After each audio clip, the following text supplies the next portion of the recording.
ઈષ્ટદેવ સ્વામિનારાયણ ભગવાન, શ્રી લક્ષ્મીનારાયણ દેવ, ગોપીનાથજી મહારાજ, વ્યાસાસને બિરાજમાન આદરણીય શ્રીજી સ્વામી, વ્યાખ્યાનમાળાના પીઠ ઉપર બિરાજમાન આદરણીય વડતાલ મંદિરના મુખ્ય કોઠારી ડૉક્ટર સંતવલ્લભ સ્વામી, આ મહોત્સવના અધ્યક્ષ પરમ પૂજ્ય સદગુરુ ભક્તિજીવન સ્વામી,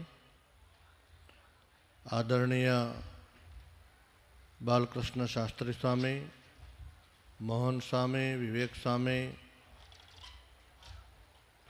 કાશીના વિદ્વાન પંડિતજી, સૌ બ્રહ્મનિષ્ઠ આદરણીય પૂજ્ય સંતો, યજમાનો, આમંત્રિત મહેમાનો, હરિયાળા તેમજ સૌરાષ્ટ્ર આજુબાજુના ગામડાઓમાંથી પધારેલા સર્વે હરિભક્તોને જય સ્વામિનારાયણ.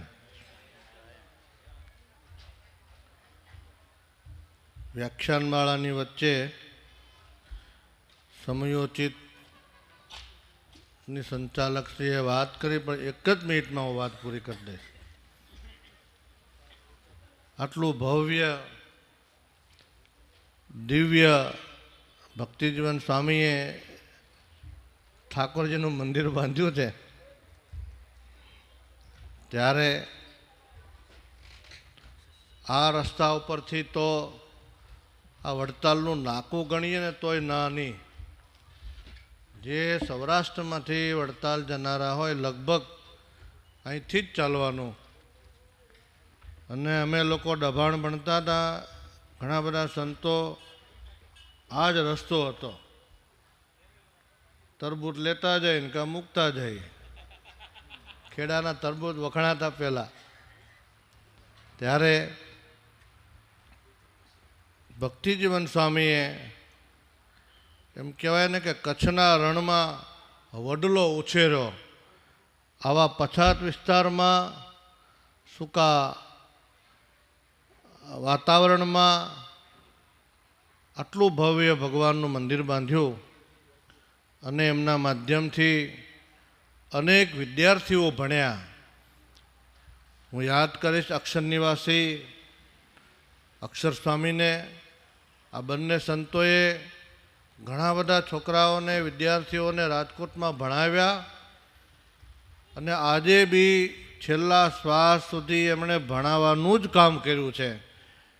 તમને ભણાવ્યા, તમારા બાપાઓને ભણાવ્યા, તમારા દીકરાઓને ભણાવ્યા. આવા તો કોક જ સાધુઓ છે કે 3-4 પેઢીઓને ભણાવ્યા હોય અને સત્સંગે કર્યા હોય, પૂજાપાઠ કરતા કર્યા હોય. ત્યારે એ સંતના હૃદયમાં જે સત્સંગની ભાવના, સાધુઓ પ્રત્યેની આત્મીયતા અમે જોઈએ છીએ. નાનામાં નાનું ફંક્શન હોય, પ્રેમથી આમંત્રણ આપ્યું હોય તો ભક્તિજીવન સ્વામી આવે અને આવે. શરીર સારું હોય ન હોય, આવે. અને હમણાં મહુવા બોલ્યા હતા ને, ભૂકા કાઢી નાખ્યા. હજી યુટ્યુબમાં ફરે. મેં ઓલા એનસી શાસ્ત્રી બાજુમાં હતા ને, મેં કીધું આગો ઉભો રહી જાય. એવી ખુમારી. ત્યારે વિશેષ સમય નહીં લઉં, ફરી પૂજ્ય સ્વામીના ચરણમાં વંદન કરું. અને આ મંદિરમાં મૂર્તિ પ્રતિષ્ઠા મહોત્સવમાં, આ સંસ્થામાં જેણે જે વિભાગમાં નાની મોટી જે સેવાઓ કરી હોય એ બધાના ઉપર ગોપીનાથજી મહારાજ, લક્ષ્મીનારાયણ દેવ ખૂબ પ્રસન્ન રહે, ખૂબ સુખિયા રાખે, એ ભગવાનના ચરણમાં પ્રાર્થના. અસ્તુ. જય સ્વામી.